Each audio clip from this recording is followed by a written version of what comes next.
Welcome to the Everyone's a Critic movie review podcast. I'm your co-host, Bob Zarrell. Hey, I met you. You are not cool. With me, as always, is professional film critic Sean Patrick. I am the smart. I am the smart. S-M-R-T. I mean S-M-A-R-R-T. And Josh Adams. You goddamn communist heathen, you had best sound off that you love the Virgin Mary, or I'm gonna stomp your guts out. Now, you do love the Virgin Mary, don't you? Visit us at ihatecritics.net. We're also at ihatecritics.com. Everyone's a Critic movie podcast.com. Facebook. We have a group and their normal page. I almost called it a fan page. I refuse to call it a fan page. I hate the word fan.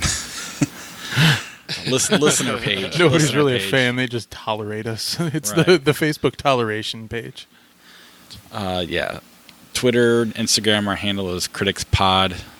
All those social media sites, that's where you can watch watch the trailers, participate in our top fives, interact, read Sean's reviews, and a wide variety of other things. We're also at Apple Podcasts, Google Podcasts, Stitcher, Spotify, all your podcatchers. No matter where you go, though, please head over to Apple Podcasts, subscribe and rate and review. That still seems to be the gold standard of where the podcast rankings are. So, and that does help us out getting noticed. And then Patreon, ihatecritics.net/Patreon, to support the podcast. Movie Pass is on its last legs, so we'll have to figure something out there. But Josh, you want to tell your Movie Pass story this week? Sure. I went to see Teen Titans Go to the Movies with my boy and Beth, and when we were there, I got it ready, and it says, "Go ahead and check in. You're gonna owe $5.75." I said, "Whoa, hold on a second.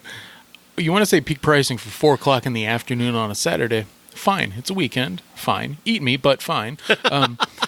I said, wait a minute, $5.75 is like 75% of the ticket, because ticket's like $8.70 for a matinee. I said, wait a minute here. I'm going to have to do the math on this, because if you're paying $9.99 a month, then if you see 4 films a month now, like one a week, as I want to do on this show, then they are making like money off of you per se. You're not really getting any sort of benefit at all on that. Maybe $2-3. That's it. And so Movie Pass can eat me. I mean, as far as I'm concerned, if you want to do something like that to your users, then go down in a ball of flames. I don't care. yeah, at some point they're going to have to. There has to be a benefit for the person using it, and okay, $2-3 is still a little bit of a benefit. I went that same day, but at 10 in the morning, and they had both the 2:00 and the 4:00 at peak pricing, like the day before. Yeah, tell me about peak pricing when I saw 7 other people in the theater too. So I'm sorry, it's not working out. I wish the best for them, and I wanted them to succeed mainly because of how this system works. Even if they didn't in the end, it should have sparked somebody else to have a competing system, or the theaters, if they're going to have some sort of system where you subscribe each month to their theater. I would have been even okay with that. In this case, it's clearly Cinemark's kind of doing it. I'd like to see Regal do something a little bit better, since that's closer to me, and you as well. Sorry, I just knocked my microphone over my face. And even the Cinemark one, though, is still, you're kind of just paying what you're already paying. You're just paying in advance. There's a little bit of a deal there, but it's still, I don't know. The deal there with Cinemark is that you get one free movie a month, but the real deal is getting prices off of the concessions, because that's where the money is. And you also, I believe, it knocks the price down to $8.99. Right. It takes about $1 off the ticket. So there is benefit there. It'd be nice if, even if Movie Pass raised their prices, double it. It's still a deal for us. You're going as much as, but you just do something to, Netflix ran into this problem too, and they figured it out and didn't screw it up. So you would think they could have done something here to figure this out, but so far. But they did crash this past week when people were trying to use it, and that's because they literally ran out of money and needed to borrow money in order to keep it back online. So if you're a user that had your Movie Pass app crash this past week, that's the reason why. Oops. It would be like trying to take money out of your bank, and they're like, "Oh crap, we ran out." It's been an unsustainable model and remains at this point an unsustainable model for whatever reason. And Well, specifically for that price. Yeah. I mean, you're basically paying for one movie with that price, and I know we're seeing at minimum 4 between Josh and I, but probably even more than that. That's probably a bad month. And they didn't do a good enough job of making the theaters work with them. They just kind of let the theaters bully them a little bit, and it just doesn't work. Trailers this week. Let's start with, is it Alita Battle Angel? yeah, and this is a James Cameron produced piece that he's been trying to do for years about a girl who's part robot, part human, and some kind of ancient technology, whatnot. So she's battling somebody, whatever. I don't know what's going on in this movie, but it looks cool. I'll give him that. As much as I can't stand Cameron, this movie looks pretty cool. The trailer looked pretty cool, and whoever this actress is, and her physicality looks really cool. And I love Christoph Waltz as that kind of mentor figure. He's a fun good guy in the few roles that he plays where he's a good guy. Yeah, this is, I believe, directed by Robert Rodriguez too, if I'm not mistaken. And I remember hearing about this movie way back when Cameron was talking about doing Avatar, and it was which project would he choose first, and then we got Avatar. And so it's a labor of love for him in a way, but he didn't care enough about it to take Avatar away from him. The trailer itself, the first one looked okay. It intrigued me enough to probably be interested to see it. There's something about the animation style or the CGI in this one. It's a little off-putting. That might distract me when I'm watching the movie a little bit. So I'm going to keep that in the back of my head as the story goes. I guess it doesn't necessarily matter because Sounds like Avatar.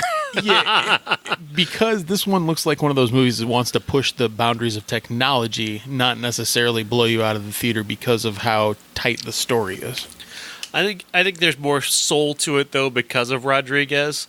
I think with Cameron it becomes much more about the science and the CGI and the computer stuff. Whereas with Rodriguez, I think he does care about telling a story. So that gives me kind of faith in it. They really are polar opposites. Like, Rodriguez is, I'll do it for pocket change, and then Cameron's like, give me $1 billion. So it is a weird combination to put together, but at the very least, I'm curious at that. But I'm with you. I thought the animation did kind of, it was, I don't know, I just had it bothered me a little bit. I think of like Ex Machina, a smaller movie where it looked really, really cool. I mean, I know it's different, but there was just something there that kind of did bug me a little bit. Who knows when we finally get there what it'll look like. I can tell you that I don't think it's going to make a lot of money. There's something about it that reeks of, oh crap, this is going to be in the red big time before it's all said and done. I wonder how much they spent on it. Because that's the thing. Rodriguez tends to go cheap if he can, but it is a Cameron-produced thing, so I don't know. I just have a bad feeling about its financial success is all. I have no insight. Mid-90s. Jonah Hill. Written and directed, I believe. This is a rare outing for him. I don't know if he's done this before. Interesting, though. Isn't that the kid from Stranger Things? Or one of the kids from Stranger Things? Not one of the main ones. Yeah. But he could have been in the show. I just didn't recognize his face. This kid in the mid-90s growing up and just the little adventure that he has in the world of skateboarding in Los Angeles in the mid-90s. And it's got a pretty good slice of what the 90s kind of felt like. And I like Jonah Hill a lot. I think as he's getting older, he's taking more chances. He's got also a new Netflix show that's coming up with Emma Stone that looks really intriguing, and he's been really making some interesting choices away from behind the scenes. It's a very interesting trailer. I can't say that it put me in the 90s the same way that 80s stuff puts me in the 80s when I watch that. But then again, by the time that this movie is set, I kind of didn't notice the things around me. I was more interested in the lady in front of me and how I could date her or something like that. Very tunnel vision in 1995. But the trailer is a heck of a trailer. It's serious in some parts. It's funny in some parts. It looks like just the kind of thing that would exist in the time of Oscar Golden Globe that would really interest us. And if we hadn't watched the trailer, it might have come out of nowhere and we saw it on a random Friday night somewhere. No, I'm with you. The fact that it's A24 and Jonah Hill means I'm on board. But, the 80s, we remember the 80s through pop culture, and that's kind of how we remember it. We lived the 90s. That was like our prime era. That's where we start remembering everything. And I didn't skateboard. I didn't do a lot of the stuff that were in this movie. So I couldn't necessarily relate to what was going on. Yeah, something about the 90s didn't feel all that distinctive. I know that they're grunge in the late 90s or early 90s, right? Whatever it was. I'm sorry, but early 90s. But that sort of faded away very quickly, right? Because you had Kid Rock right after that. It was like you had literally pulled. But the 80s was technically like that too. It's just that we didn't. A lot of us we remember what we remember from it out of pop culture, but it did start off very punk and then went. I don't know. It's just You have a favorite 90s movie? That's like about the 90s, I guess. No. I mean a movie that was made in the 1990s. Pulp Fiction, Big Lebowski. I don't know. By definition, Pulp Fiction. Oh no, Lion King would be mine. Crap, I shouldn't have said Obviously, that. Lebowski came out in the 90s, but it doesn't feel like it did. That movie just exists in a time of its own.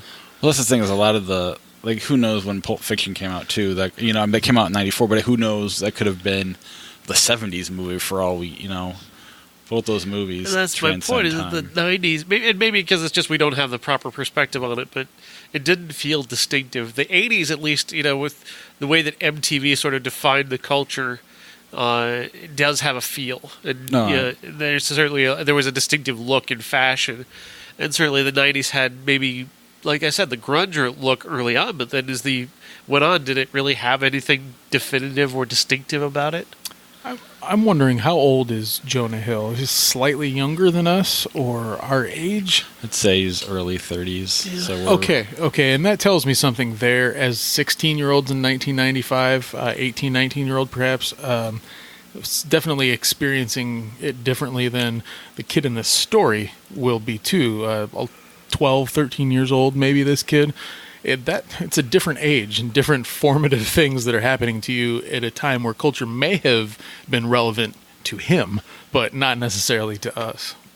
Yeah, and I think as we look at the best pictures, I feel like the 80s, other than the select few that like Amadeus and whatnot, tend to be kind of let down when we look at the nominations compared to like the 70s and then later on in the 90s. I think, even though, I don't know, my two favorite decades are probably the 70s and 90s with films. At least that's what I keep going back to the most.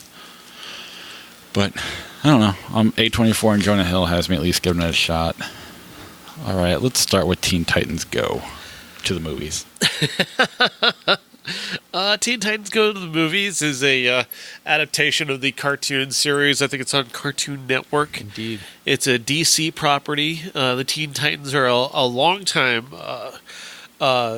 staple of the DC universe. They're a group of, I don't know, at least one of them is a sidekick. Robin is obviously the leader of this group. And they've been through a number of incarnations. There have been a number of members. I know this only from watching a guy called Linkara, who does a show called Atop the Fourth Wall on YouTube. And Teen Titans were his favorite show, so I know about him from that. He did a whole history on him, which was pretty fascinating. This has nothing to do with that, of course. This is just some kind of wacky cartoon satire of the DC universe, and in that way, it's kind of funny. The idea here is that Robin wishes there would be a movie made about him after seeing Batman, the latest Batman movie, and then seeing that everything about Batman is getting its own movie, which is a funny bit. The car's getting a movie, the belt's getting a movie, Alfred's getting a movie, which may actually happen, which made that joke that much funnier. Yeah, this is okay. This is not great. I wasn't blown away by it. It did feel like kind of a bloated TV movie, basically. But for the most part, it was quick. It was funny enough, and it was over.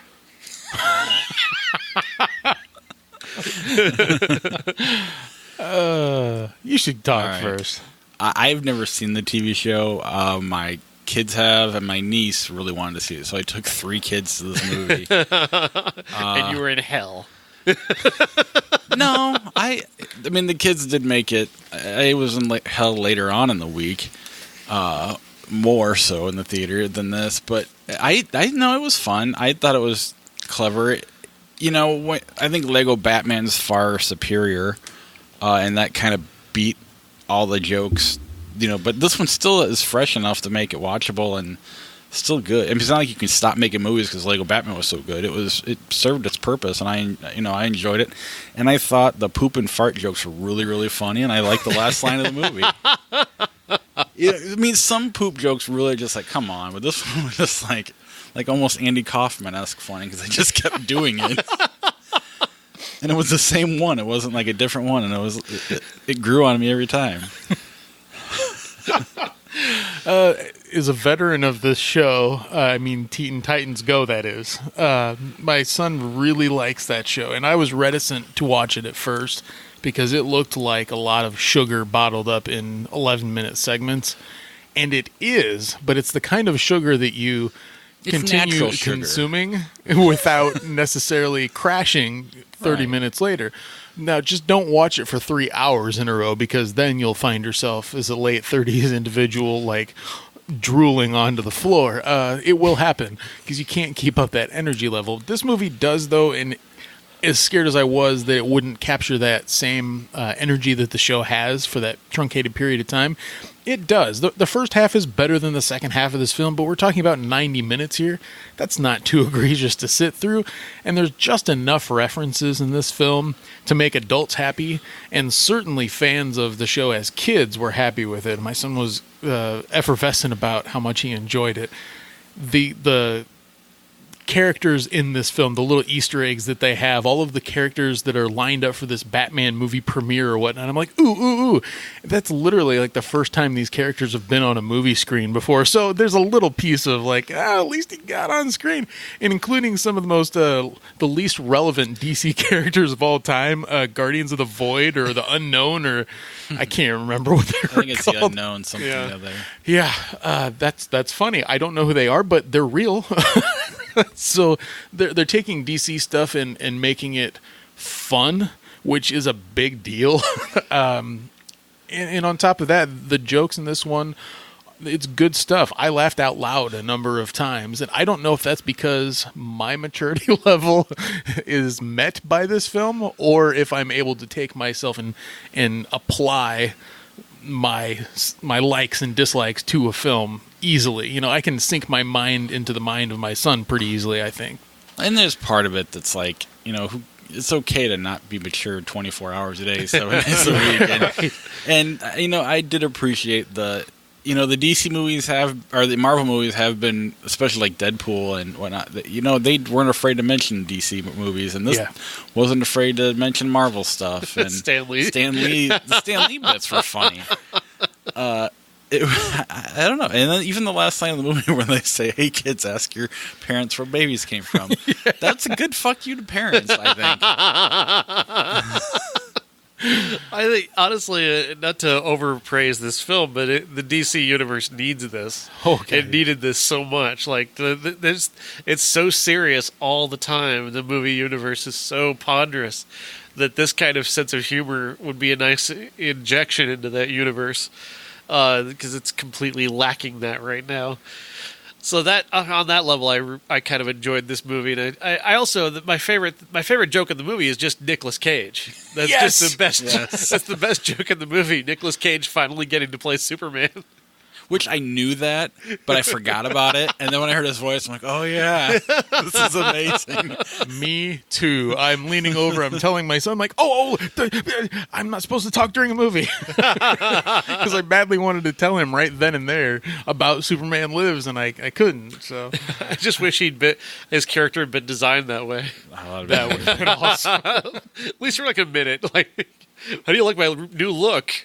So, it's been good, but to tell you how I had a very unique experience seeing this because 3 people showed up in costume. They were cosplaying as Titans characters, Which ones? This girl actually had like pink hair and like the full Starfire. She had the Starfire outfit, and she was really peppy. She was really happy. How old was she? She couldn't have been. She was like 15. Maybe? She was the teen. Well, I'm just making sure, hoping. No, I that was it trying matters. to I mean, get into character too. Be you, but She was like 15, and her friends were like 15, and yeah. Neither one was dressed as Robin. The other two were dressed as I think one was like Beast Boy, and the other one was the one who's in a cloak, the girl in a cloak. Raven. Yeah. and the one that always plays the music, isn't he in the Justice League movie? Yeah, Cyborg is, but they'll play Which, up why or did down they- his age sometimes. Why did they mention that? That I would have been a kept funny waiting for that mention. reference. Like, he actually got to be in a movie. I mean, even Wonder Woman had a good reference of, I finally got my movie. And Superman seemed to be annoyed that Batman kept getting movies, and at least that's what it felt like to me. Didn't Nicolas Cage have a line, like, I think he might have, yeah. or at least a reference? I don't know if it was a direct line, but he had to kind of pick up on it. Which, totally off topic. The guy who made that documentary, Off They Live, passed away. That sucked. Really? Yeah, John something. I can't think of his last name. Last name begins with an S. He had a stroke and Oh, no. passed away from his injuries. Yeah, on Comic-Con weekend. It was they made a big deal about it. Oh, that's really sad. I like that guy. Yeah, he made a lot of fun, nerdy, and, celebrating the nerd culture kind of thing. But Teen Titans Go, all the kids I took loved it. I kept telling my niece we're going to see Mission Impossible, and she would cry the whole way there. So I troll everybody, Josh, not just you.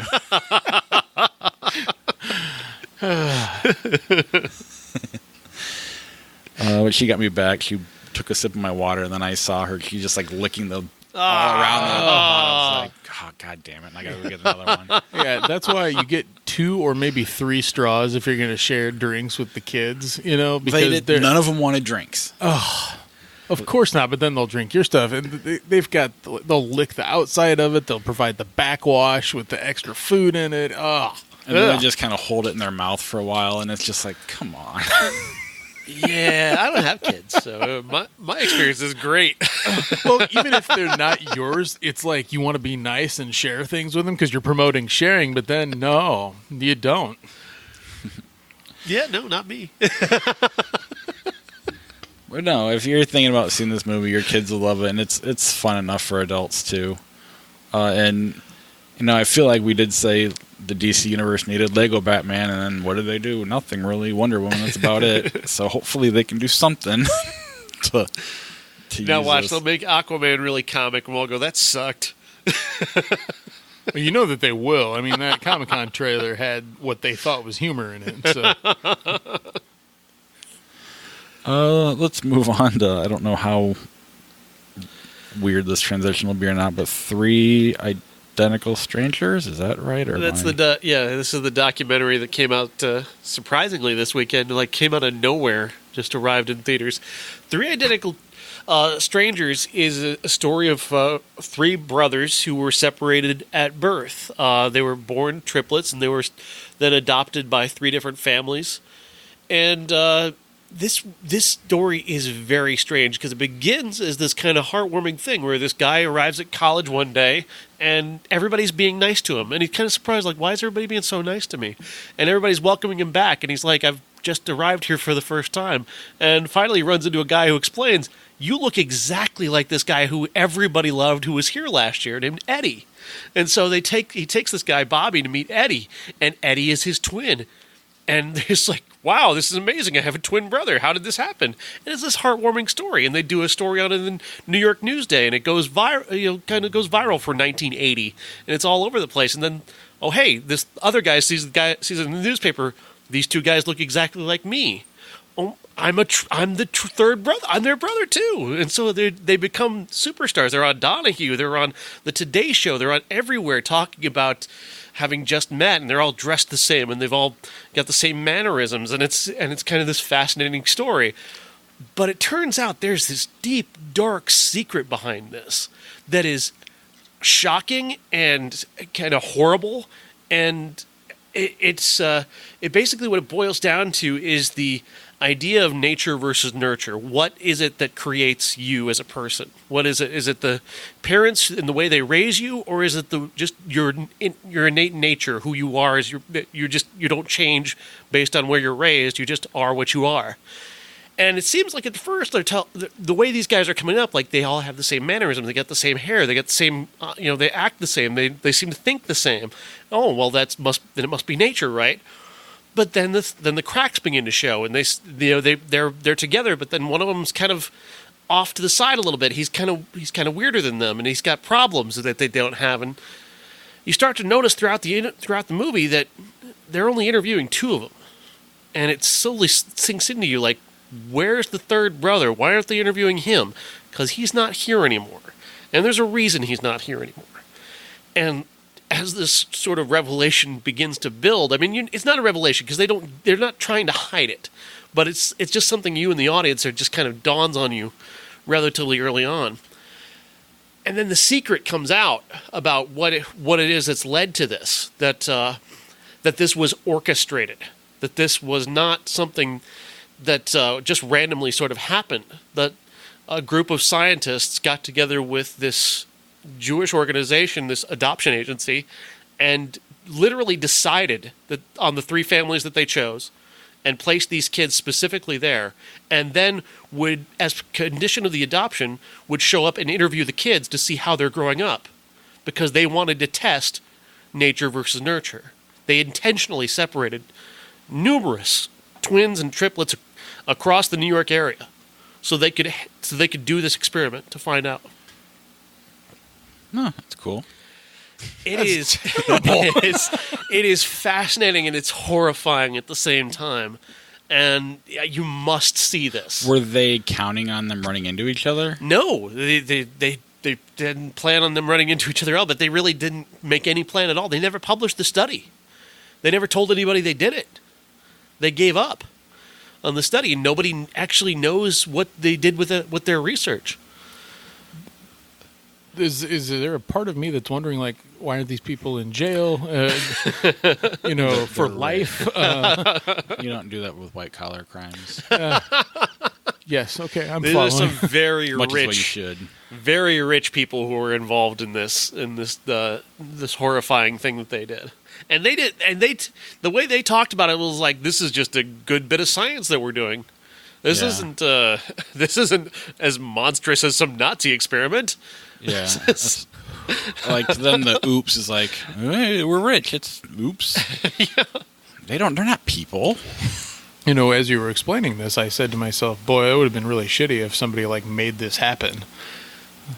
Well, there you have it. I mean, it's not like something out of science fiction. It's really terrible. And it wasn't just these three guys. It was a number of twins that they did Did they go this into with. all those, too? They or? mentioned another pair of twins who had a similar thing happen, and I'm if you're thinking I did spoilers or something, it's a documentary, first of all, so get over it. But I've also not mentioned like the real fallout, the real result of this, which is kind of how the movie plays out, is kind of telling you, not necessarily coming down one way or the other on nature versus nurture, because really, as much as scientists are desperate to answer that question, the reality is much more simple, and that is both. Right. It's both nature and nurture. You're going to be defined by both of those things. Yeah. So what happened to the third one? He committed suicide. Kind of what I thought. I was worried a little bit that the scientist might have done something, but Well, he did. Oh. In a way. I mean, in a way, just by separating the three kids and putting them through what he put them through. It's fascinating to think. I mean, when they start really getting into how these three reacted without even knowing they were triplets, they were reacting to not being together, as if somehow they knew that they were supposed to be. Each of them talked individually about banging their head against a wall as babies, and based on basically what they believed was separation anxiety. They didn't realize what they were separated from, but yeah, separation anxiety. yeah, I don't know why you always need to answer every question in the Earth. Just let some things be. Man. It's a monstrous thing that they did. A horrible thing. It's an effort of science on their part, and it does pose a pretty fascinating question. Like I've often joked with friends of mine that they should just treat their kids as an experiment, but I didn't actually mean it. This is actually like taking the idea of treating your child as a science experiment and actually doing it. Well, I mean, we've talked about this on the show. Josh and I are literally doing the opposite of what our parents did, which is obviously what the opposite of each other is. And it's not for an experiment. It's just like, there's things I don't like about myself that I think would have been different if I had been raised differently. And so I'm doing my kids this way, and they're going to do probably the same thing when they get older. This is weird sliding scale of do more good here, maybe cut back here. Right. Constant adjustment. Yeah. I don't know. Speaking of documentaries, have you watched that Robin Williams one yet that's on HBO? I did. It's interesting. It's good. Yeah, it is really interesting. I was surprised how little time they spent on Good Will Hunting. Yeah. I thought they didn't even show his Oscar speech. I was thinking they would just show him at the Oscars. It was such a big moment in his life, and it's just glossed over. But they didn't really. I feel like they didn't really stop a whole lot. They kind of spent a little time on Mork and Mindy, but then it just kind of went. But it was just kind of like happiness gradually going into really sadness. It was just like a downhill movie. But I mean, effective on both ends. Right, the happiness was great, and the sadness was supposed to be sad. But I don't know, pretty neat.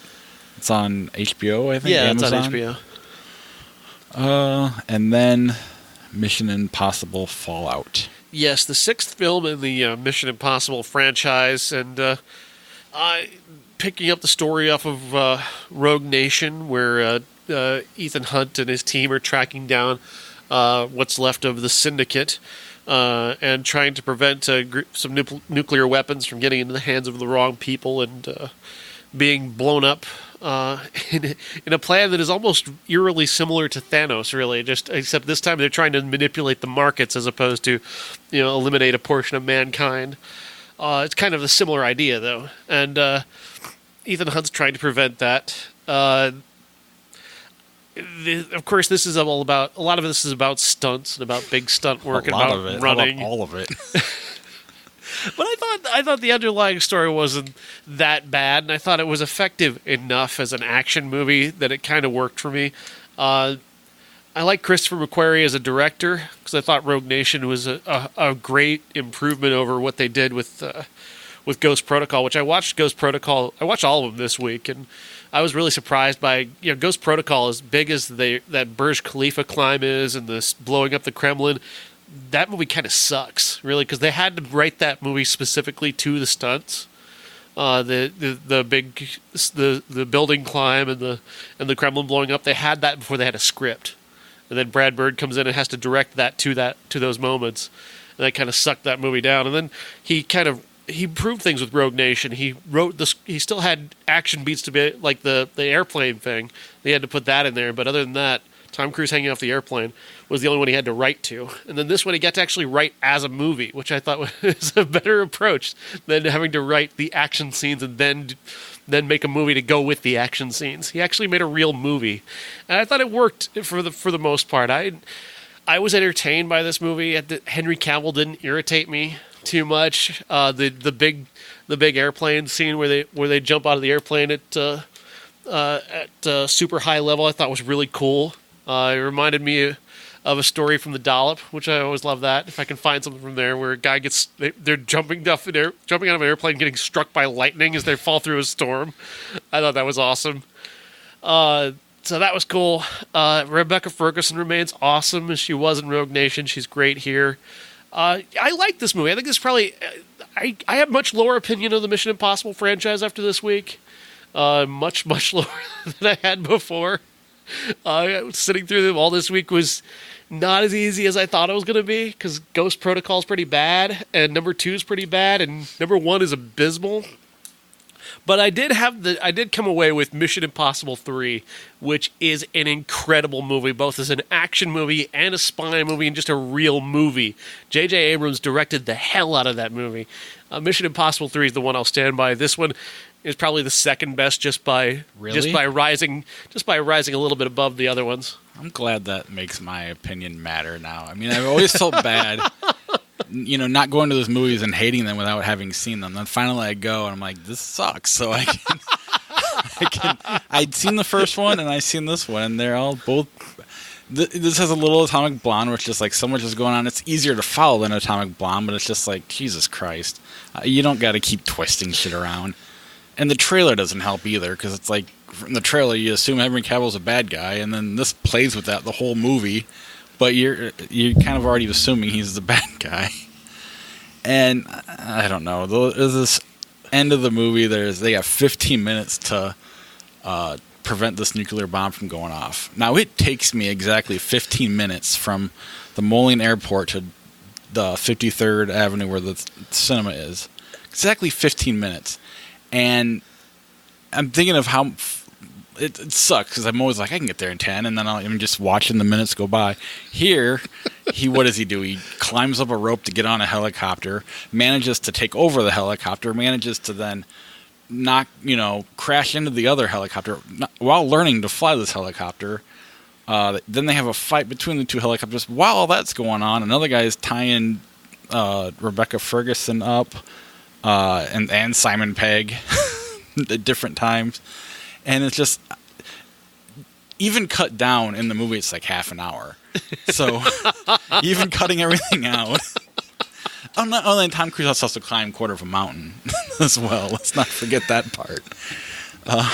And then after he climbs up the rope and falls down the rope and has to climb up it again, it was just, and that shouldn't matter, and it doesn't really matter. It's just more of if Die Hard had come out this week, I feel like we'd be talking like this, like we did Skyscraper.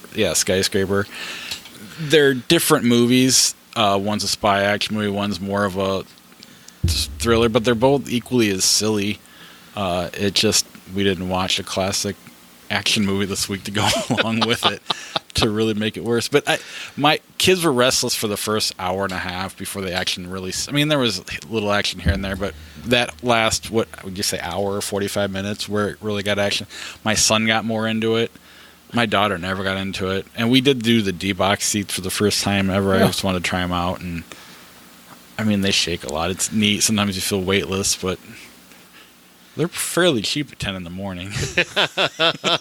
Maybe that had something to do with it too. I don't know. But it's just, Sean's right. As an action movie, it's fine. It's, it's for that audience. But I don't know. What I found out this week watching them all together is that these aren't great movies. They're more along the lines of the Fast and Furious movies, which I appreciate on both a weird level and an ironic level. Like, I have an ironic appreciation for them as much as I love them. They're bad movies, but I adore them. Mission Impossible, I think, are slightly better quality than the Fast and Furious movie, but the same makes me feel good too.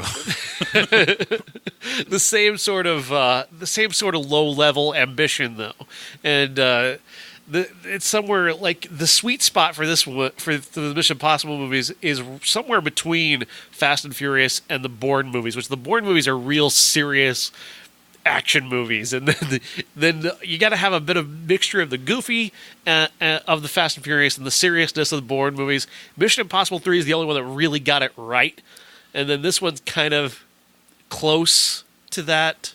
Yeah, I mean, you're definitely right in that there was both there. There's times where you got the goofy going on while the serious is going on at the same time, and just like, Alec Baldwin and Tom Cruise are in a different movie than Ving Rhames and Simon Pegg are in the same scene. And then Henry Cavill's just Henry Cavill while it's all going on. But, I mean, I guess, and I don't know, if I'm bringing hate to this movie.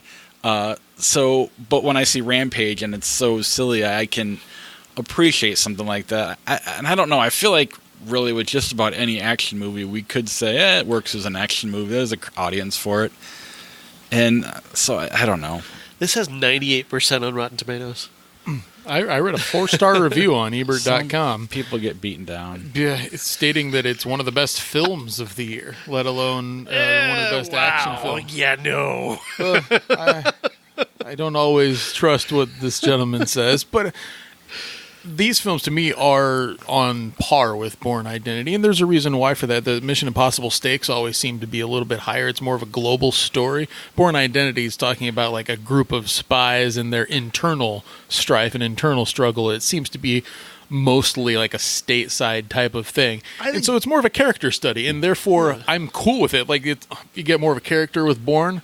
You get more of like big set pieces, better directors, kind of, sort of, when you're talking about the Mission Impossible series. I mean, Paul Greengrass is a fine director, Doug Liman. But because I'm not real crazy about Doug Liman. But then Abrams and McQuarrie, and I like Brad Bird too. I thought that his film's fine. I really should have done what you did this week. I really wanted to. In fact, I have all of them except for this one, and I didn't make it to the theater. It's like the first time that I can remember a film that, yeah, I'm totally seeing that as soon as it comes out, didn't get to. Like, that's a new thing, and I hope that doesn't happen too often. 2.5 hours, or 2:20. 2:20. Well, so was Born on the 4th of July. I stayed until 3 in the morning to watch that one. So at least that is I mean, we can talk about that when we get there, but I don't know. I'd have traded that in a heartbeat. Not that it's a bad movie, but I like to be entertained every once in a while. I was not entertained until three-quarters of the way through this movie. And even then, it was just kind of like,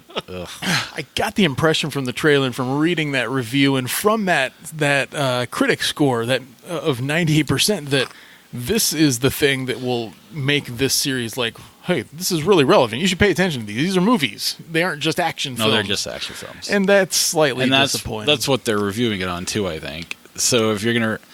And I don't know. They're definitely just action movies. Although number 3 does, I think, elevate above. If you get to see one of these, see number 3. And will it work outside of the theater? That's the other thing. I mean, I don't know. I may have seen... That's the one where he falls and, like, hover, right? That's the first one when he hovers inside of the Pentagon and he's stealing the discs and whatnot. The second one's the John Woo film where he's got long hair. The Metallica song. Yeah. No, that... I'm not talking about the first one. 3's got Kerry Russell, and this is the one where he meets Michelle Monaghan. Yeah, and Philip Seymour Hoffman's the villain. Philip Seymour Hoffman's a badass. And that's so cool. He is the best villain. He makes all the other villains in these movies look terrible. Like, who the hell is this guy? Is the villain in this movie? Sean Harris. Who the fuck is that guy? Who is he? He's from Prometheus, so I know him. But who the hell is that guy? Why is he even remotely big enough to be the villain opposite Tom Cruise? Like, he's completely overshadowed. But like Philip Seymour Hoffman's like standing right in there with him. Like, he's right nose to nose with Cruise and just acting the hell out of that movie. I love it. I'm with Kerry Russell, right before Americans, just showing why she's totally like a kick-ass actress. Man, she's awesome in that movie. I love Mission Impossible 3. Episode 9. Sorry. And even Henry Cavill, I didn't think, and like I'm spending most of the time in this movie kind of going, he wasn't bad as Superman because he's supposed to be an alien, so his lack of charisma kind of works for those two movies. Mm-hmm. And I'm watching him here, and it's kind of a similar thing. Not an alien, but he's definitely not. You haven't seen Cold Light of Day, so you don't know. You don't know how bad he can be. Okay, he can be bad, but in these 3 movies, he's not. He's kind of serving his purpose, I guess.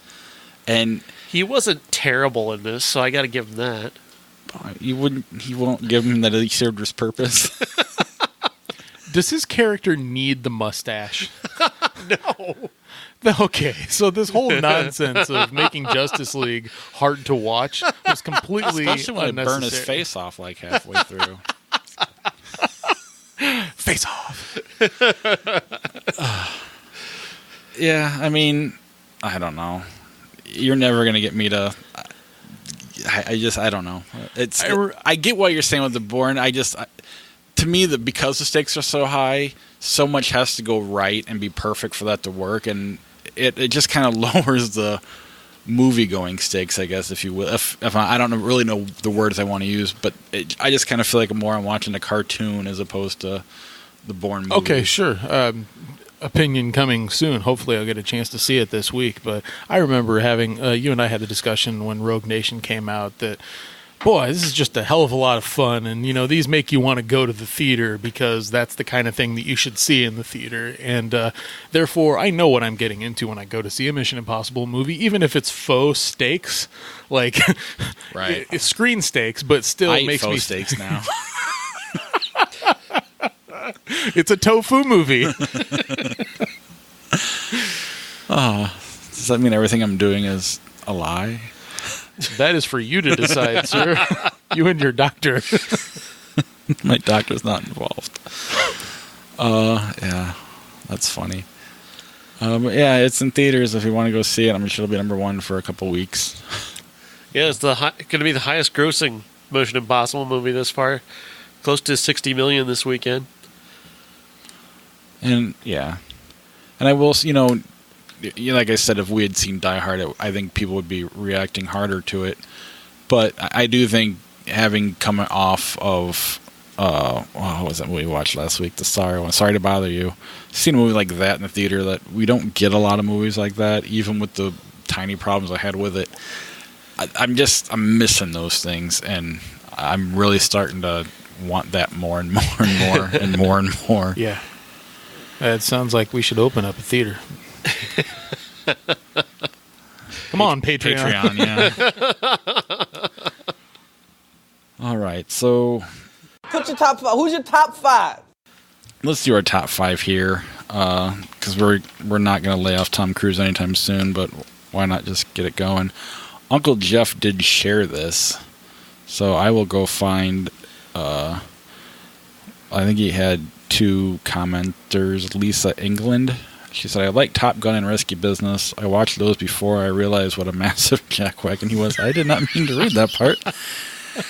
I also enjoyed Rain Man, and she enjoyed Rock of Ages. Lisa Eskelson likes A Few Good Men, Top Gun, Rain Man, The Last Samurai, and Legend. On our Facebook page, we got Cousin Jeff has number 5, Magnolia, number 4, Tom, 3, Cruise, 2, Is, 1, Repellent. Christina Cato has Night and Day, number 5, Legend, number 4, Edge of Tomorrow, number 3, Tropic Thunder, number 2, number 1, Oblivion. Ian Britt has 5, Cocktail, 4, Jerry Maguire, 3, Collateral, 2, Rain Man, 1, Interview with the Vampire, with honorable mention, Top Gun and Last Samurai. Shannon Nelson, 5, Jerry Maguire, 4, Top Gun, 3, Edge of Tomorrow, 2, Rain Man, 1, Collateral. Man, I'm having a hard time talking.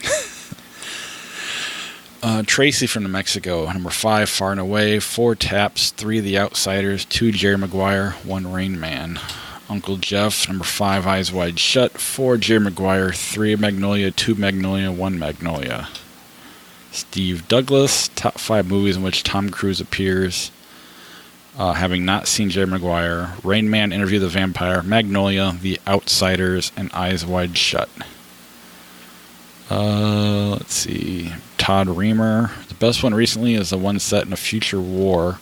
He keeps coming back to life to finally win the war. Edge of Tomorrow, that might have changed the name for the rental. Yeah, it used to be called All You Need Is Kill. That's the name of the source material. Jason from New Mexico at number 5, Mission Impossible, 4, The Color of Money, 3, Jerry Maguire, 2, Risky Business, 1, Edge of Tomorrow. Honorable mentions, Night and Day for Cameron Diaz's shoulder, and Rain Man for hurting necks. So podcast references, I appreciate that, Jason. For me, I will, if we're just talking performances, I'll take Magnolia. As much as I hate that movie, he is phenomenal in that. I won't deny that at all, but since it's not a movie I like at all. Number 5, I put Rain Man, but maybe All the Right Moves or Risky Business. I don't know. I feel like I have to have Rain Man there. 4, Collateral, 3, A Few Good Men, 2, Tropic Thunder, 1, Jerry Maguire. Josh?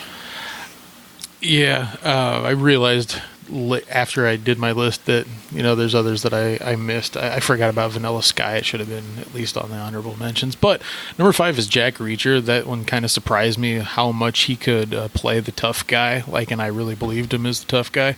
Another Christopher McQuarrie movie, actually. For Collateral, I still think it's one of the most interesting performances that he's had as a hell-bent bad guy. 3, Magnolia. I love that movie, and I think he's the best part of it. 2, Minority Report. I get that it should be considered like standard science fiction or whatnot, but I love how that movie, we experience things around him through his eyes, and the time that he has to get things done, and the fact that he's lost something, and the surprise that he feels towards the end, the betrayal in that one. I love how he took such a typical role, or what should be a typical role, and made it deeper than that. And one, I thought about this a lot, and I realized, yeah, you know what? Whenever I think of Tom Cruise, I'm always going back to Jerry Maguire. So I talked on the show last week about how Minority Report would have been my favorite, but no, it's Jerry Maguire. All the things, the quotes aside, he's just up and down and all over the place in that movie, giving us the best of what we know of him. And I'm also coming from the standpoint of a guy that also hates some of the things that he's said and done over the years, but still really appreciates him as an actor. Whenever I'm feeling a little down, I always remember him telling everyone to go take their vitamins and go run for a while, and I want to punch him in the face. But he's still really great at this, and I'll always watch what he does. For me, number 5 is Minority Report. Number 4 is Collateral. Then Magnolia, number 3. I love that whole movie, especially his performance. Number 2 is Eyes Wide Shut. I think he's incredible in that movie. The way he gives himself over to Kubrick's vision, I thought is really the best acting I think he's done, aside even better maybe than Magnolia. And then number 1 is Jerry Maguire. That movie just hits all the right notes for me emotionally. It speaks to me in a way that few movies do, and I appreciate that. And I do Plays feel all like the right moves. Sorry, I do feel like I need to rewatch Eyes Wide Shut, especially after having revisited many Kubrick movies after the fact. That one was early on in my Kubrick viewing days, and I didn't dislike it. I was young, and it was in the theater late at night. Minority Report. I know there's a joke there. It's good to know that I'm not the only one thinking.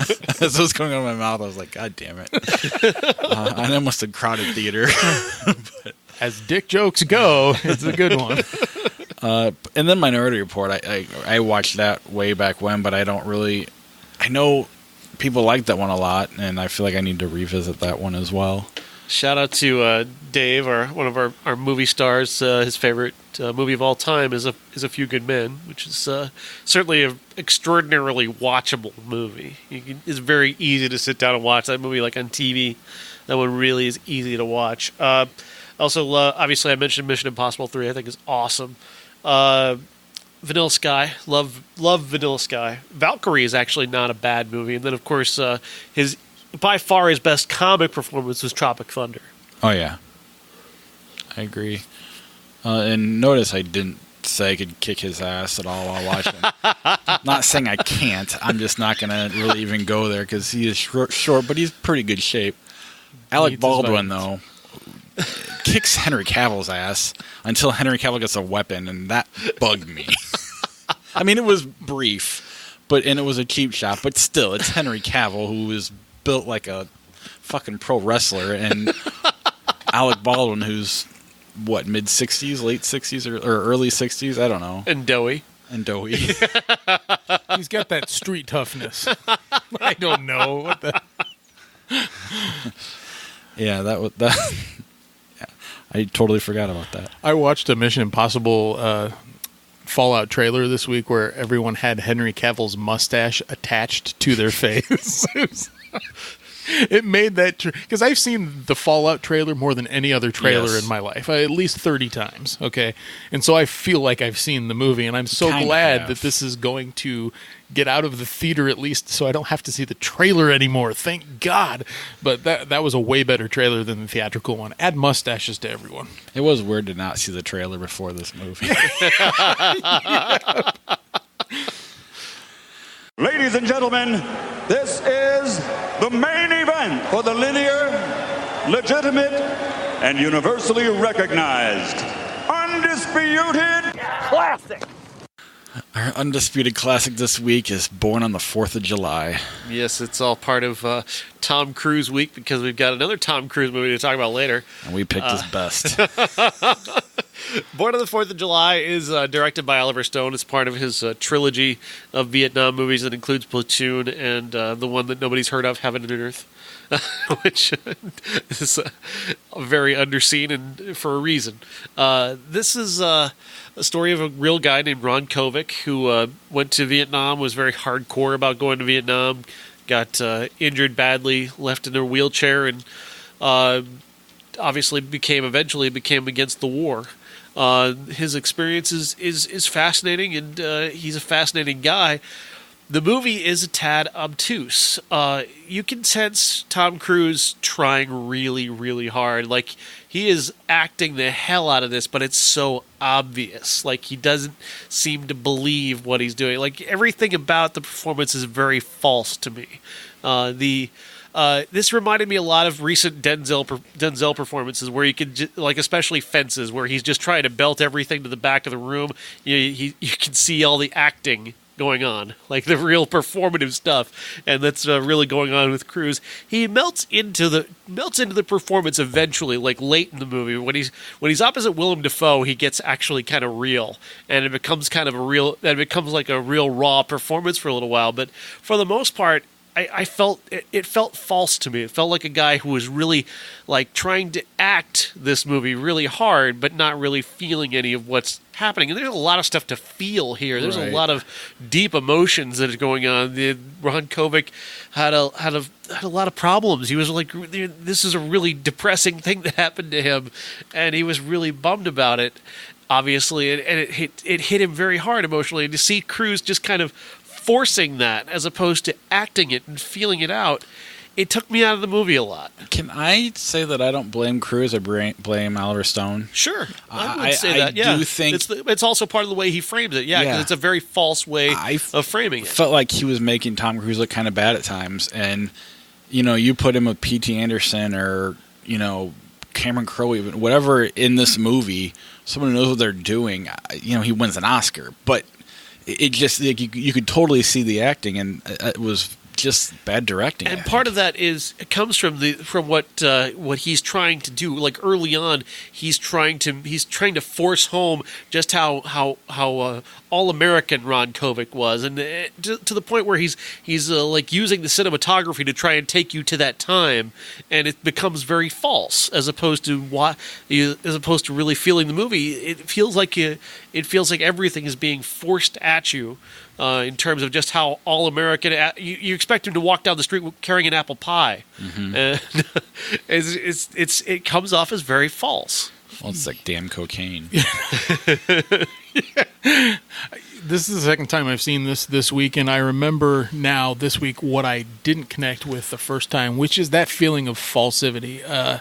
It starts that way, and about 45 minutes in, when you've really got some hard, heavy things happening, all of a sudden, I understand the situation, and of course I have sympathy for him as another human being, and I feel very strongly about this time in American history and how we treated veterans, and that's all very important stuff that a better film is going to tell better. Coming Home?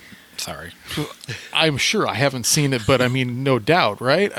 It can't be any more blatant than this one, and that seems to be the consensus of this film. There were those that, when they praised it, they praised Cruise's bravura performance. I mean, admittedly, he makes himself look like a teenager again a year after he played a mid-20s bar guy in Cocktail, right? So it's a hard thing to pull off that he manages to do in body and in style. Okay, so it's a good performance, but there is something lacking. I should be bawling towards the end of this film, feeling bad for this guy and feeling strongly for the veterans of this country, even more so as a result of the drama that I've just watched. And unfortunately, Oliver Stone's direction, he won Best Director for this movie this year, which I really don't understand. Compared to others, that'd be another subject, but it just doesn't resonate like it should, and that's really unfortunate because this is maybe the voice that people hear when they talk about cinema saying that story. I think I know what it is that appealed to people at the time. This is a throwback movie to the time when people really honored the idea of show your work cinema. Like, it goes back to the day of like Kirk Douglas, where Kirk Douglas was a very obvious performer. I am here to act in this movie. Enjoy my performance. And that's kind of what Cruise is doing at times in this movie, is acting like really heavily. And what this is, and the way Stone directs it, is kind of like a movie from the early or late 50s, early 60s is kind of how he's directing it. And it's kind of this show your work thing where you can see all of this very cinematic touches that he's using and all the stuff he's forcing upon his actors to do. And I think that's what kind of connected with older critics at the time, was them seeing what they used to see and not the more naturalistic stuff that we would see we were starting to get at the time. And it doesn't hurt that Platoon had just come out and Oliver Stone's hot, Tom Cruise is hot. So you have two things that you want to like. So that doesn't hurt either.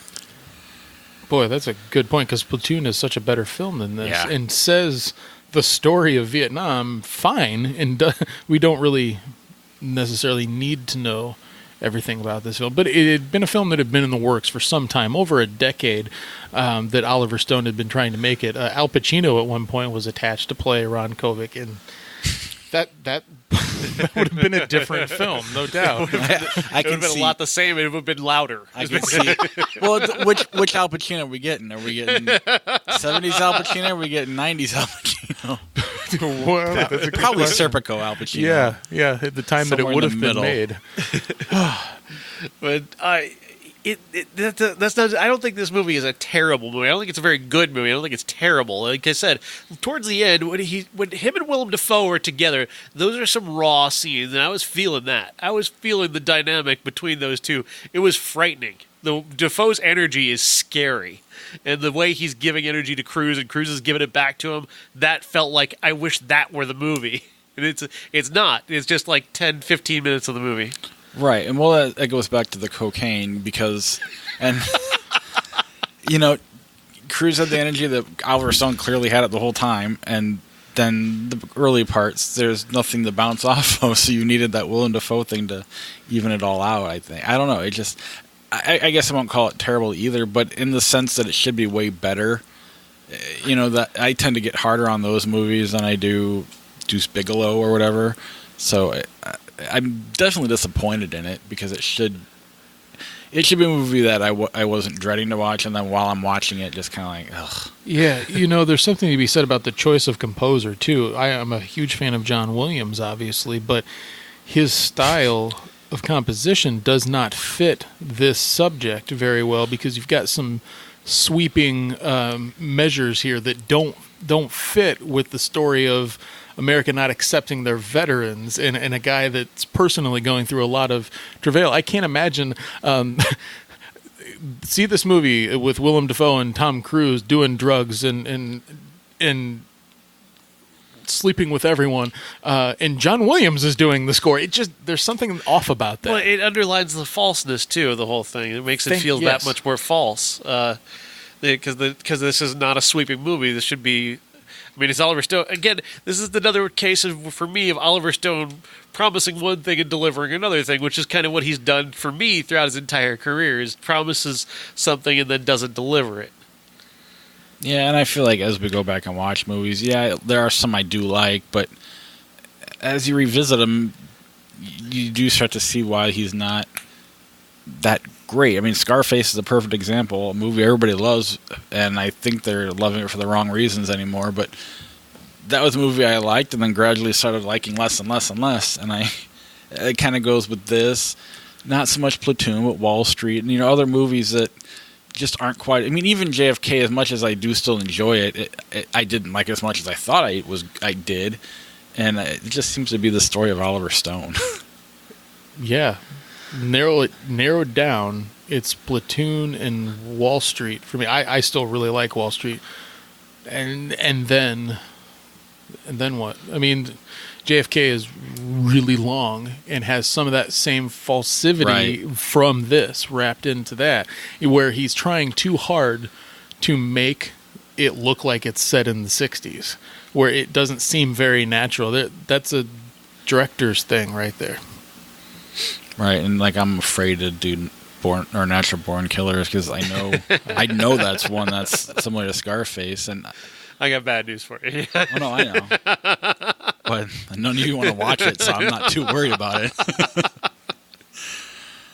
We've got 7, 8 years before we have to get to. No, it's 1992, 93. Oh wow, so it's only a couple years. Maybe more. 94.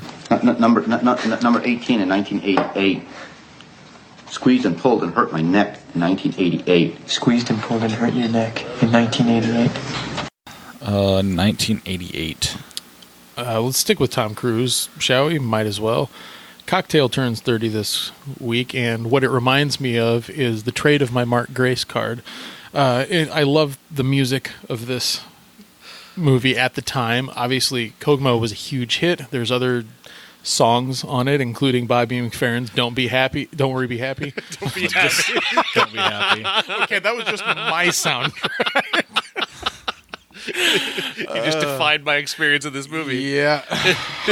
Don't be happy. I remember begging and pleading with my parents to let me get that, and I didn't make a lot of money off of allowance, and we're talking $10, $11 here for the soundtrack. And so what I did was bartered with my mom. I said, I have Mark Grace's rookie card. I will trade that to you for the rights to buy Cocktail and future allowances. And it took the entire trip throughout Target to make this trade. But the art of the deal, as it were, went down well, and I did acquire the Cocktail soundtrack. That's the only thing worth it in this movie because I hate this piece of garbage. I hate almost everything about it except for The waterfall scene. Even that. Oh, come on. Give me that. I can't because I'm a big fan of Elisabeth Shue, right? Yeah. Okay, I'll take Leaving Las Vegas. There's your waterfall scene. Because she just turns with around, champagne. but that's too real. Right? Okay. You cannot get excited watching that movie. Just before we move on, I realized that I must have only watched like 15 minutes of this movie because I did not.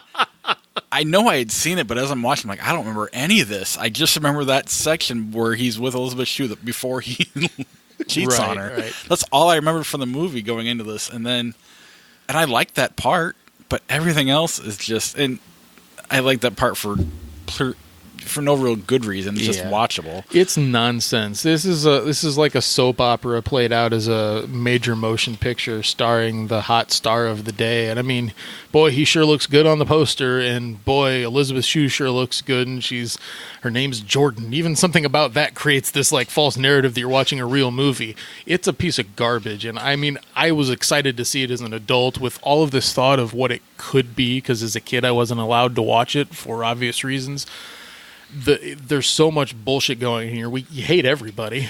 Okay, so there's no redeeming character really. And even if you like Tom Cruise's character in this movie, he still does shitty things to people too. So it's a complete waste of my time. At one point he cheats on Elisabeth Shue, and then he throws back up, well, you didn't tell me your dad was rich, so we're even. Way to go, Roger Donaldson. You made a hell of a film. I mean, he does realize he's wrong there, but that was part of this movie. I am a big fan of Tom Cruise. I still am, but this week of watching so much Tom Cruise, where I watched all the Mission Impossible movies and Cocktail and Born on the 4th of July, I'm like, oh man, I need it. I don't know if I love Tom anymore. I don't know. Like, maybe I'll watch Jerry Maguire and I'll get it back, but. This came at the end for me watching this one, and it was like, fuck this movie. I was in a bad mood from the first moment, and I stayed in a bad mood the entire movie because it's not good. He's not good. The movie is so it's just so slick and shallow and stupid, and the characters are shallow and stupid, and I didn't care. And I guess that's my point. That middle part, it's okay that it's stupid and shallow when it's supposed to have more depth and it's still stupid and shallow. It really did bother me. I was like, God, I thought I liked this movie. What the hell is happening here? It's like watching something on Lifetime with bigger stars. Right. So. Oh, she's pregnant. Oh, my friend killed himself. Oh, she has twins. Oh, her dad. It was just. I thought I remembered this as being cheesy fun, and then you're watching it goes suicide and unplanned pregnancy and all this like. horrible stuff that keeps happening. It's like, this isn't fun. It's like one of those. There are a few movies out there that you recognize the soundtrack way more than the film. Purple Rain would be one. Cocktail, another one. City of Angels comes to mind as a garbage film, but a pretty successful soundtrack. This is definitely one of those. I wore the tape out. I don't even have it anymore, and nostalgic value is there for me as the first tape that I ever owned myself. I got the vinyl. Did you really? Goodwill. But yeah, it was. Yeah, it really did kind of ruin. I don't want to call it childhood. It was clearly teenager. My friend was a big Tom Cruise fan, and he was. I just remember the bottle twirling and thinking it was cool, and all those cheesy, shallow, fun things that this movie is not. Flaring. Once you start trying to flare, as an amateur bartender, sometimes trying to do that, just do it in an area where you've got carpet, okay? Yeah, Don't use your break all the glasses. Use your well bottles. Or go with the plastic ones. You're There in you college, go. drink cheap shit anyway. So I'm having such a rough, like with the Tom Cruise thing, I'm having such a rough time. He's like, I don't hate Top Gun, but I don't love Top Gun either. And then I've got to follow up there with Rain Man and then with this and Born on the 4th of July. Like, this is a rough time to be a Tom Cruise fan. Yeah, especially an apologist. Right? There's a lot of people that hate him even more. Doing the top 5 was hard for me too, because it was just like, obviously it's Jerry Maguire. I do need to revisit Eyes Wide Shut and Minority Report, but after that, I mean, Few Good Men's too watchable. Rain Man, I like it, but the further I get away from that one, there's still it's not. It was one of my favorite movies of all time at one point. You know, You spend too much time with him, his mannerisms become a little bit more obvious. And he's kind of two-dimensional, you know. You got the prick and the charismatic guy. Like, one of the things we notice immediately in the Mission Impossible movies is that how flat he can be. He can be really flat when he's in action mode. And there are moments where he'll come out of it, and you're like, oh, that's the Tom Cruise, right? There's the smile. Then it's like he's back into that monotone guy, and it's like, Ethan Hunt isn't that great a character. I wish he would do more stuff like Collateral, where it's challenging. You don't root for him. There's darkness involved. He's got like a wardrobe change. He's not, because the dude's like 55, something like that, and he still looks like he could pass for 45. Right? He's got some kind of magic Hollywood elixir going on. That I don't Scientology. Xena will cleanse you. Yes. Well, I mean, I will say that when they had him next to that kid from American Pie, and I think they're kind of both supposed to be playing the same age, you could kind of tell there was it Wes Bentley? Is that his name? Oh, yeah. You could kind of tell that Tom Cruise is a little older, but still, I don't know. Yeah, you're right. He's just not a likable guy. But when he's committed to it and Right. he's acting and not just in a vehicle for us to enjoy as a blockbuster and make a bunch of money. And when I understand he's a producer too, but when he's really acting, that's when I think he shows how super talented he is. Jerry Maguire, Collateral, Rain Man, etc. People have a hard time when I bring up how well a director directs an actor and how much of a difference it makes, but I think he's another one who proves what a great director can do with an actor who's willing to work with him. And I think that shows with Magnolia. It shows with even Minority Report, where Spielberg brings out something in him. You can see it in Collateral. Even though I don't think Michael Mann is a very good director, he directed the hell out of that movie. And he's a guy. Kubrick obviously is the best example of a guy who brings something out of him. The right director, a good director, can take any actor, not just any actor, but like an actor who's got something and really bring more to it than what they're bringing. And I think once you get to be as big a star as him, like I said with Ghost Protocol, what he did with Ghost Protocol was that I've got these two big stunts I want to do. Write a movie to that. And this is the biggest problem with the Mission Impossible movies, are those moments where he's decided, I'm going to do motorcycle stunts in this, so John Woo, try and figure out how to work in motorcycle stunts. I mean, that's where you get to be such a big enough actor that where you're doing that, you're kind of losing touch with it. What else we got this week? 30 years old. Two tiny ones. One of them called Monkey Shines. It's a Stephen King adaptation. I watched it. Did you really? It's so terrible.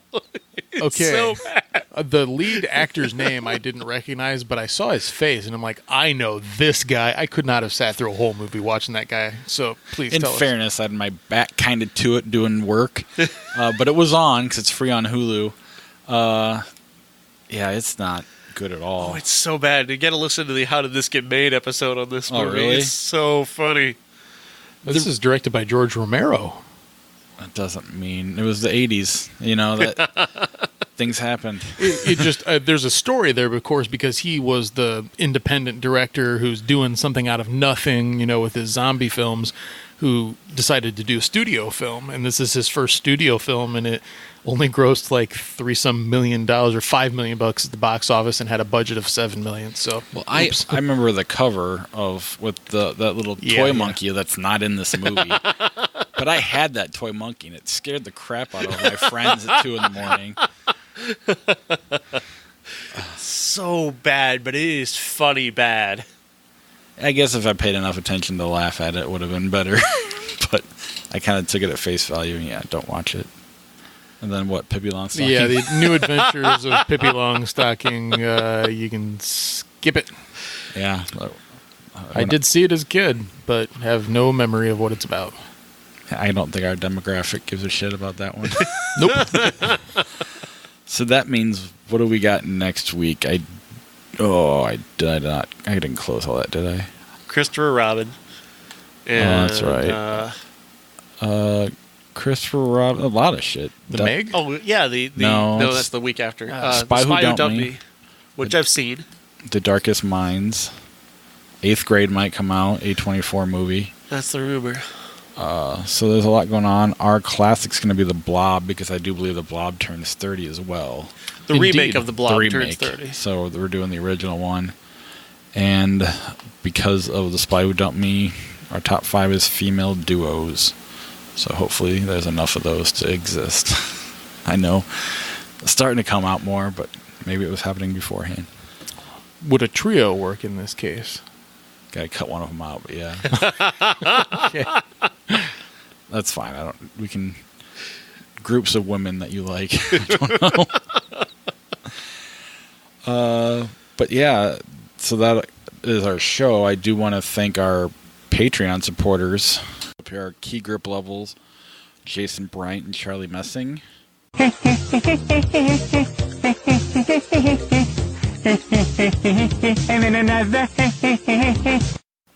Our character actors, Cousin Jeff, Christina Cato, and Josh Paul. I think this is the beginning of a beautiful friendship. Our special effects level, Sarah Ward and Corey from Ivy Envy. May the Force be with you. Our associate producer is Jason from New Mexico. Everybody has to eat shaving cream once in a while. And our movie stars are Uncle Jeff and Dave Sievers. I want the truth! You can't handle the truth! But if you want to be a Patreon supporter, ihatecritics.net/Patreon.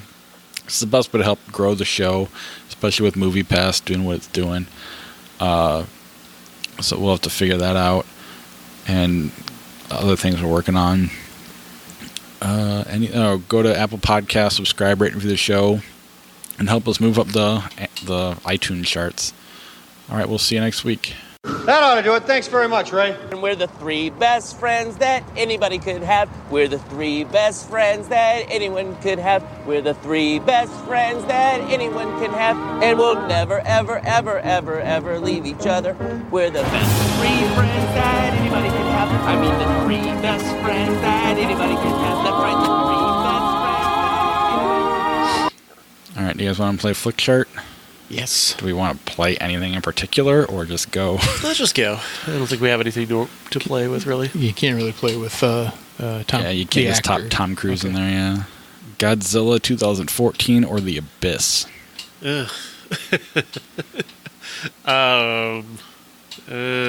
Godzilla, I guess. My memory of The Abyss, it's been probably 20 years since I've watched it, is stronger than my opinion recently of Godzilla. See, that's the thing, is I almost wish you could do maybe we'll have to redo The Abyss when it comes out. It turns 30 next year. Yeah. I do remember liking it okay, but I really was kind of happy with the new Godzilla movie. So I'm going to take that, but Just remember next year that we're going to redo The Abyss and run it through the flick chart. Talladega Nights or Burlesque? The Cher movie. Talladega Nights. I haven't seen Burlesque, but... Neither, but I'm just going to go with him. Thor, The Dark World, or Any Which Way You Can? Thor, The Dark World. I suppose. Blood Diamond or The Green Mile? Green Mile. I will go Blood Diamond, but barely. Very similar feelings coming out of both movies. I would go Blood Diamond because I think it's shorter. It is shorter. Ghostbusters 2 or Coraline? Coraline. Coraline. I haven't seen it, so I'll just go with you guys. Blood Diamond or Up? Up. Up. Up. Scream or 28 Weeks Later? Scream. Scream. I agree. Animal House or The Sixth Sense? Sixth Sense. Sixth Sense. Yep. Scott Pilgrim versus the World or Walk the Line? Scott Pilgrim. Scott Pilgrim. I agree. I don't like Walk the Line as much as most do. I don't dislike it, but Ray was so much better. American Ultra or Adaptation?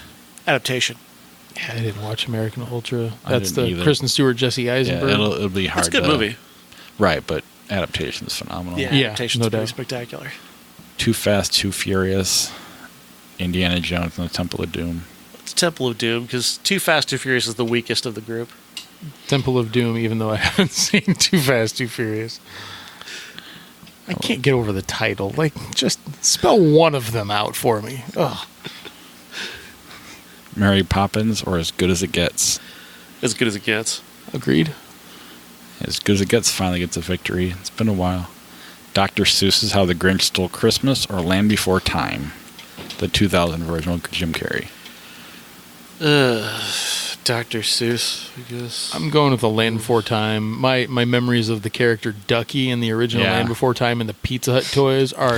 the Jim Carrey thing is just obnoxious and hard Land to Before watch. Time has a lot of personal. My sister loved it, and I fucking hated it. Anytime she had to watch it, it was just torture. You were a little older than Yeah, us. it fell right into our wheelhouse. Eyes Wide Shut or L.A. Confidential? Ooh, that is tough. That is so hard. Eyes Wide Shut. I'm going with LA Confidential, but it is a squeaker. I'm going L.A. Confidential, but I do think I need to rewatch Eyes Wide Shut, so keep that in mind for future classics. Whenever we have a sex movie that comes out. Not to reduce this movie to that. That was the idea back when 50 Shades of And we never Grey did it. came out. We did. Yeah, we just blew right through it. The Terminal, Caddyshack. Caddyshack. The Terminal. Caddyshack, I hate sorry. The Terminal. Wedding Crashers or Iron Giant? Ooh. Wedding Crashers. Iron Giant. I have to refresh that one because I haven't seen Iron Giant, but I would have probably guessed Wedding Crashers, but I won't pick it. The Hunger Games or How the Grinch Stole Christmas, Jim Carrey? Hunger Games. Hunger Games. Fine. Misery. Platoon. Misery. I agree. Really? Yeah. I'll go Platoon, but I do like Misery. Although Misery scared the shit out of me when I was 13. I'm worried that when we rewatch that in a couple of years that it won't be as... I don't know, but I'm worried that... I've never loved Platoon. I've appreciated Platoon. How the Grinch Stole Christmas, Bad Boys 2. Bad Boys 2. Bad Boys 2. Why is How the Grinch Stole Christmas coming up every time? I don't know. I didn't type anything in. The Birds or The Dark Knight? The Dark Knight. Dark Knight. Yeah. Black Hawk Down, $1 Million Baby. Flip a coin. $1 Million Baby. Agreed. I feel like I'm constantly choosing the one I saw last when we get to these coin flip movies. Speaking of another coin flip movie, Eagle Eye or Batman Forever? Which one's Batman Forever? Riddler. Jim Carrey as Riddler. Tommy Lee Jones as Two-Face. Yes, Eagle Eye. I haven't seen Eagle Eye, but I'm sure it's better. I don't know if I've seen it or not. Call Northside 777. You might want to blow that one off. At first, I thought it was North by Northwest, but then at the bottom it didn't say that, so clearly it wasn't. RoboCop 87 or Attack of the Clones. I'll take Attack of the Clones. Yeah, it's Attack of the Clones. But man. Fight Club or Blade? Fight Club. If it were Blade 2, though, it'd be a lot closer. But what would it be? Probably Fight Club. That's kind of what It would be hard, though. It would be a hard decision. Fight Club for me, but Blade and Blade 2 are really good. Good stuff. The first superhero movies in the wave of superhero films that came from like 98 on. Blade's really strong. The first 15 minutes of Blade is like, whoa! It's pretty damn good. Put Wesley Snipes in the Marvel Universe. Come on. Oh, that would be awesome. Then wouldn't they have to, in some way, though, say that those first 3 Blade films are part of that universe? I mean, does it hurt it any? Yes, Blade Trinity hurts everything. It immediately becomes the worst DCEU film, or the Marvel film. Then they'd have to take everything out of his paycheck right away.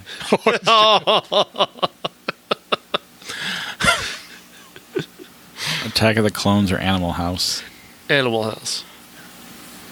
Attack of the Clones. Animal House. True Grit 2010 or Christmas Story? True Grit. True Grit. Movie I've never seen but I own. Ooh, this will be fun. Inglourious Bastards or Rocky 4? Inglourious Bastards. Inglourious Bastards to me is just as much fun as Rocky. It's just a different kind of fun. Right. So I have to go with that one. I would go with that as well. But I knew it would give you a little bit of trouble. Yeah. Howard's End, 92 or Citizen Kane? Citizen Kane. Howard's End is the same kind of title as that Dust movie from a few weeks ago. That it's like, oh, this is so English. I just hear Howard's End and I want to take a nap. Masterpiece theater. That is how I feel when I hear Citizen Kane, but then I watch it and I'm like, oh yeah. Oh, it's like modern style film. But yeah, Citizen Kane. It does seem like homework when you talk about it. Last one that I don't know if we'll be able to, might have to refresh since I haven't seen one of them, but if you guys don't split, Amadeus or Serenity? Oh, I love Serenity, but Amadeus is obviously... Amadeus is the clear choice. Okay. Then that's our show.